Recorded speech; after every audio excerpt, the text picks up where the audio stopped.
ఈ వ్యక్తి ఒక సూపర్ మార్కెట్లో కొన్ని వస్తువులు కొంటుండగా ఇతనికి ఇద్దరు అబ్బాయిలు ఆ మార్కెట్లో ఒక మూలకు కూర్చొని పాలు దొంగలించి తాగడం చూసి షాక్ అవుతాడు.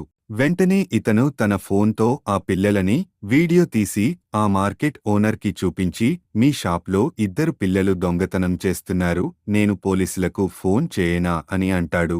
అందుకు షాప్ ఓనర్ ఆశ్చర్యపోయి, మరేం పర్వాలేదు, నేను చూసుకుంటానులే అని వెళ్ళిపోతాడు. వీళ్ళిద్దరూ మాట్లాడుకోవడం చూసిన ఆ పిల్లలు భయపడి ఆ షాప్ నుండి పారిపోవడానికి ప్రయత్నిస్తారు. కానీ ఇతను బయటికి వెళ్ళిపోతున్న ఆ ఇద్దరు పిల్లల్ని పట్టుకొని షాపు లోపలికి ఇచ్చుకొని వస్తాడు. అప్పుడు ఆ పిల్లలు భయంతో మమ్మల్ని ఏం చేయవద్దు అని ఏడుస్తారు. ఇంతలో షాప్ ఓనర్ ఆ పిల్లల పరిస్థితిని అర్థం చేసుకుని వారికి కావలసిన కొన్ని సరుకులను ఇచ్చి మరొకసారి ఇలాంటి పనులు చేయకూడదు అని ఆ పిల్లలకు చెబుతాడు. షాపు అతను వారిపై చూపించిన ప్రేమకు ఆ పిల్లలు చాలా సంతోషించి అతను ఇచ్చిన సరుకులను తీసుకొని అక్కడి నుంచి వెళ్ళిపోతారు. ఆ షాప్ ఓనర్ చేసిన మంచి పనిని చూసి ఆ పిల్లలను అవమానించిన వ్యక్తి తన తప్పు తెలుసుకుని సిగ్గుతో తలదించుకుంటాడు.